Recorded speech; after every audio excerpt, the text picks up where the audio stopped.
Hello, मी doctor प्रतिभा. आज तुम्हाला फूटकॉर्नविषयी सांगणार आहे.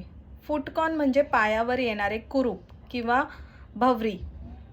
तर हे कुरूप किंवा भवरी आपल्या पायावर कशामुळे येतात, त्याचे कारणे काय आहेत, त्याची लक्षणं काय आहेत आणि त्याच्यासाठी कोणकोणत्या ट्रीटमेंट उपलब्ध आहेत, हे सगळं मी तुम्हाला आज सांगणार आहे. तर फूटकॉर्न म्हणजे काय असतं, ते पायाच्या तळव्यावर येतात आणि छोटेसे गोलाकार आकाराचे असतात. आणि ते सततच्या होणाऱ्या घर्षणामुळे विकसित होतात. कधी-कधी हे कॉर्न्स जे असतात, हे हातावर किंवा हाताच्या मागच्या बाजूवर किंवा इकडे पाम्सवर सुद्धा येतात. त्याचंसुद्धा कारण तेच आहे, की ते सततचं होणारं घर्षण. कधी-कधी हाऊसवाईफ कटिंग, चॉपिंग करतात, तेव्हा सततच्या होणाऱ्या त्या घर्षणामुळे पण ते कॉर्न डेव्हलप होतात. किंवा लहान मुलांमध्ये पेन्सिल खूप टाईटली पकडल्यामुळे पण तिथे घर्षण होतं आणि तो भाग प्रेस होतो, प्रेशर येतो त्या भागावर. त्याच्यामुळेही हे कॉर्न्स डेव्हलप होतात हातावरही. तर आता आपण कॉर्न आणि कॅलॉसिटीज.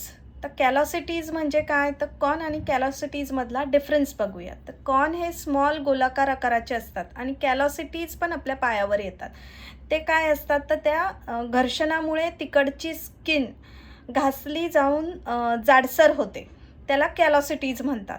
पण त्याचं सेंट्रलायझेशन नसतं किंवा स्पेसिफिक गोलाकार ते नसतात. ते कुठेही पायाची स्किन अशी हार्ड होत राहते.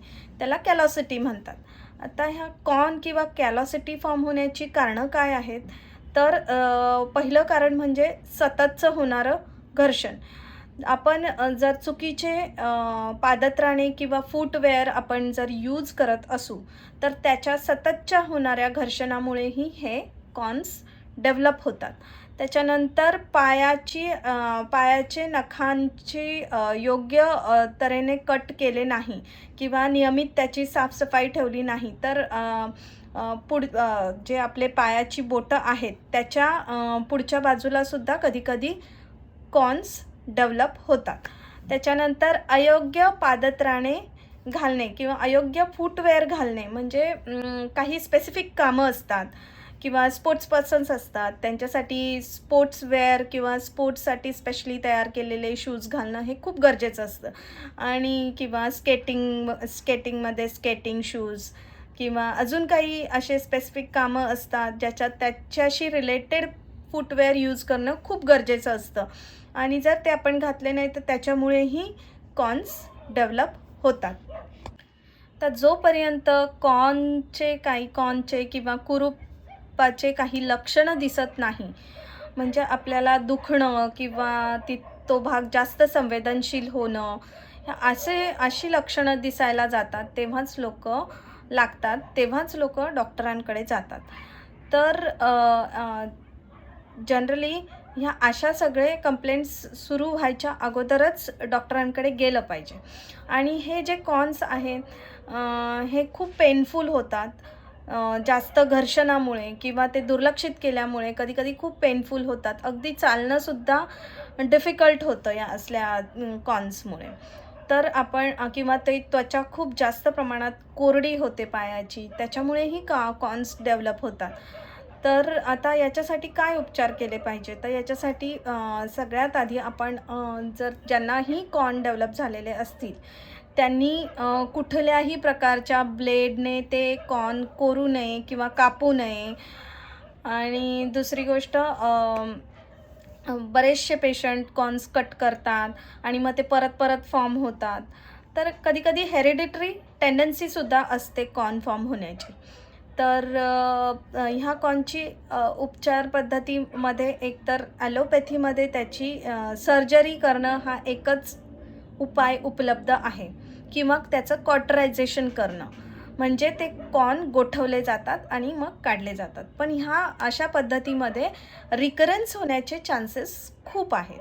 त्याच्यामुळे साध्या सोप्या पद्धतीत मी तुम्हाला सांगते त्याच्यावरती काय-काय उपचार उपलब्ध आहेत. तर सगळ्यात आधी पाय पाण्यात म्हणजे आठवड्यातून 2दा तरी गरम पाण्यात पाय भिजवून ठेवायचे आणि त्या कॉर्नवरची त्वचा जी सॉफ्ट होते तेव्हा त्याला तो जो प्युमिक स्टोन असतो त्याच्याने किंवा आपल्या साध्या ब्रशने सुद्धा ते वरची त्वचा घासून काढली जाते.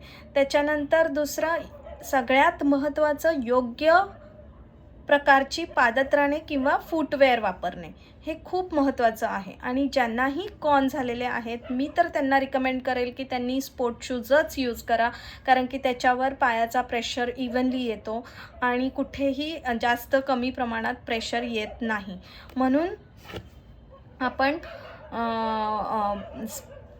फूटवेअर्स योग्य पद्धतीचे वापरणं खूप गरजेचं आहे. आजकाल बाजारामध्ये सिलिकॉन फूटपॅड पण उपलब्ध आहेत. कधी-कधी जर योग्य प्रकारची फूटवेअर किंवा शूज कोणाकोणाला घालायची नसतात तेव्हा त्यांनी ते सिलिकॉन फूटपॅड्स आपल्या फूटवेअरच्या आतमध्ये किंवा चप्पलच्या शूजच्या आतमध्ये घालणं खूप गरजेचं आहे. त्याच्यानंतर अशा कॉर्नसाठी वेगवेगळ्या प्रकारची पायाची साईज घेऊन पण फूटवेअर बनवले जातात. आणि ॲलोपॅथीमध्ये ह्याच्यासाठी कोणत्याही प्रकारचे औषधं उपलब्ध नाही. एकतर सॅलिसिलिक ॲसिड नावाचं औषध आहे, ते वरून कॉर्नला लावलं जातं आणि त्याच्याने काही छोटे कॉर्न्स असतात ते कधी-कधी बर्न होतात, पण काही मोठे कॉर्न्स जे असतात ज्याची डेप्थ खूप आहे ते बर्न होत नाही किंवा जात. आता बरेचसे पेशंट ह्या कॉर्नसाठी कॉर्न कॅपसुद्धा यूज करतात. तर ह्या कॉर्न कॅपमुळे काय होतं, तर वरचा लेयर फक्त जो जाडसर झालेला आहे तो निघून जातो. त्या कॉर्न कॅपमध्ये एक विशेष प्रकारचं औषध असतं, त्याच्यामुळे तो वरचा लेयर निघून जातो. कधीकधी काही छोटे कॉर्न आणि ज्याची डेप्थ खूप कमी आहे असे कॉर्न त्या कॉर्न कॅपने निघतात सुद्धा. पण कधीकधी ह्या कॉर्न कॅप्समुळे बऱ्याचशा प्रमाणात तिकडे इन्फेक्शन डेव्हलप होत. अशा प्रकारच्या कॉर्नसाठी आपल्याला एक छोटीशी स्मॉलशी सर्जरी करावी लागते.